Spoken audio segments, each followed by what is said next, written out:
Hello and welcome to Janet in Italy. In this video I take you to Edinburgh, Scotland and England before coming home again to my Tuscan mountain home. We've had some wonderfully balmy warm days recently and my little flower corner on my balcony is looking so beautiful against the backdrop of the mountains.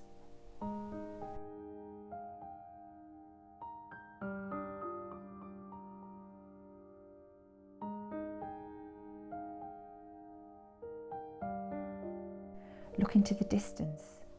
Can you see those vertical white lines? They're kind of in the middle of the screen. They are sun rays. It's quite cloudy here, but the sun is always magical when it breaks through. I recently visited Edinburgh where one of my daughters lives.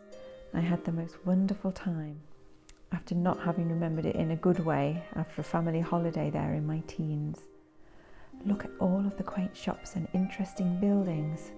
It's a far cry from my memories of it being dark and grey. The level that I'm looking down from has little cafes and eateries, and we had a lovely pot of tea there to revive our energy. We walked and walked around Edinburgh. Many things are within easy reach of each other, but the public transport, the buses, are excellent and great value with a day ticket costing just £5.50. I took advantage of that. Also, on public transport there, on some of the services, children go free, so that is great news for families. Edinburgh was still full of tourists when I was there, and it is always busy. I love all of these unusual shops. They're all a bit different. I love a place that has its own character and isn't just like any other city. I was lucky with the weather, very lucky. It was sunny and dry. There are lots of outdoor pavement cafes which are still good to visit even in end of September and October.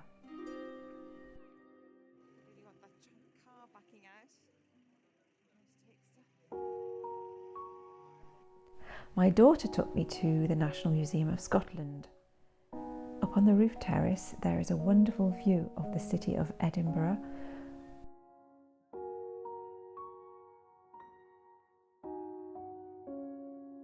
With the famous castle always in the background.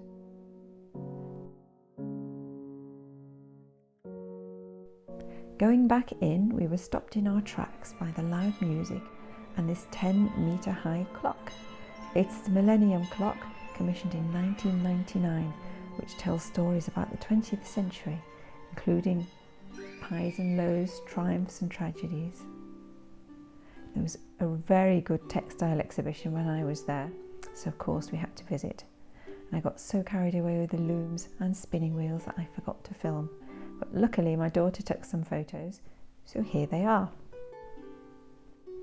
Here I am looking at how fine the thread is. I always like to have a really up-close look at crafting machinery because it helps me to learn. I like to see how it's done. I did remember to get my camera out to film the fashion exhibition. I always love to see how styles have changed over the centuries. Just look how tiny the waist is on this gown. It looked even smaller in real life. You can't see the fabric colour either. It was a beautiful, beautiful green.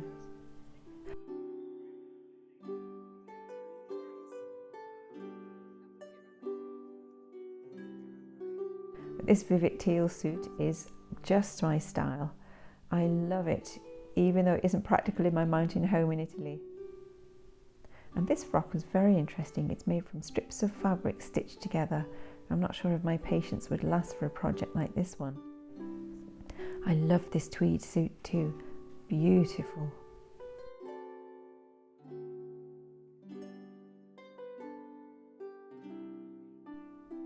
I'm always fascinated by the detail on historic clothes. Just look at those little shoes.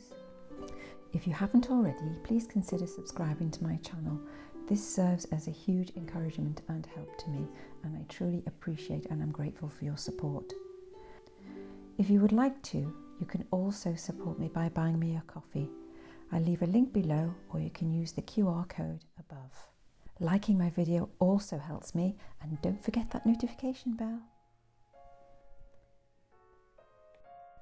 This floral gown is so pretty. Just look at what went underneath though. These 1970s clothes look easy to wear, don't they? They are very opulent.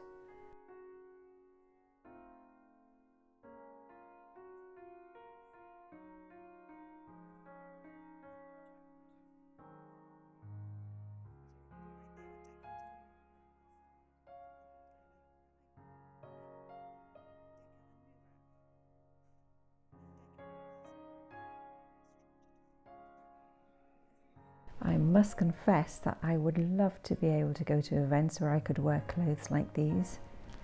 Maybe one day.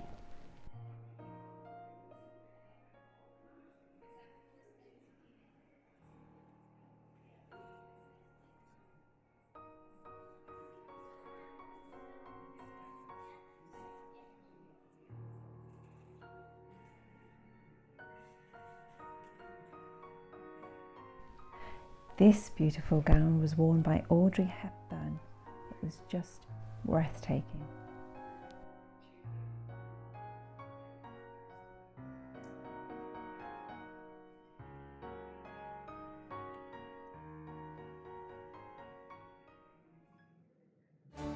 The star of the show for me was this 1750s court mantua. Just look at the symmetry, the detail, the gilt embroidery. Imagine making this. How many hours and people working on it. It was truly stunning.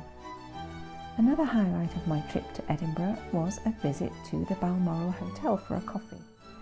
The waiter brought some delicious home-baked shortbread to accompany it, and it was delicious. The surroundings were so calm and elegant, and there was a harpist playing very relaxing music on a little balcony above and behind us. It was pricey, but definitely worth it if you like that sort of experience. It was all over too soon, and I took the train with my daughter down to England and my mum's. It was just in time to see this tractor finishing the ploughing. You definitely need more than just a couple of days to appreciate Edinburgh properly.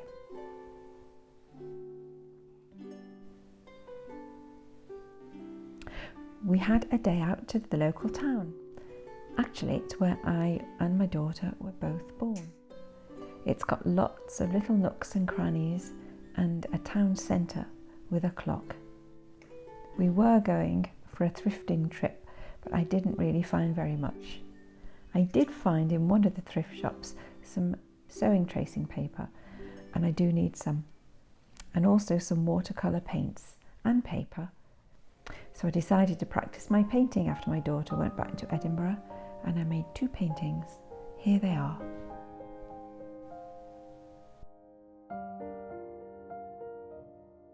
Now on my trip there, I was looking for crystal in thrift shops. I did find some pieces in my mum's town. There's a crystal perfume bottle and 2 crystal vases.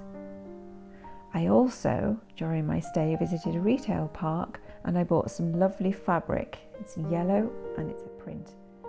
Unfortunately, I accidentally left this at my mum's. I also picked up some drawing pencils, an eraser and a cheap paintbrush for my painting. And I got some slippers for cosy winter days and nights.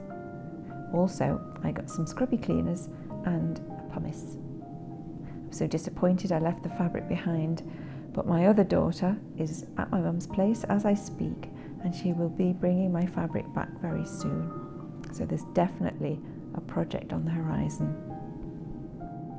Soon I was winging my way back to my Italian home, flying over my mountains and looking down on hilltop villages that could be mine, and the valley towns like this one. I do love it when you enter Italy on the plane because all of the roofs turn to red. While I was on the plane, I got to thinking about my channel and how some changes were needed. You may have noticed a name change. I feel that my old title gave the impression of off-grid, out in the wild living, instead of a cosy country home in Tuscany. So my new channel name is Janet in Italy. Please let me know what you think.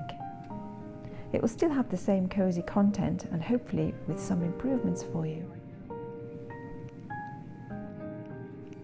I love it as I come into Pisa on the plane getting ready to land. We approach over the sea and there are often small boats down below. I always wonder where they're going and what they've been doing. Those beaches look empty, don't they? I'm sure they'd be just fine for me. Not sweltering, but lovely and warm.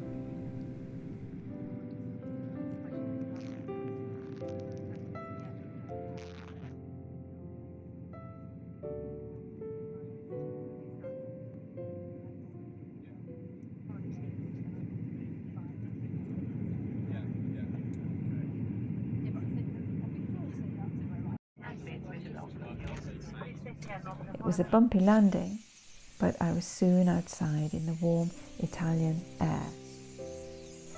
There were hundreds and hundreds of birds perching on the trees outside of the airport and probably getting ready for their trip to warmer winter climes.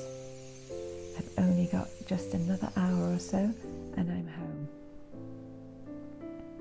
I always come back full of ideas and energy to crack on and change and improve my home. As I wind down in bed, I start to write my list of things to do.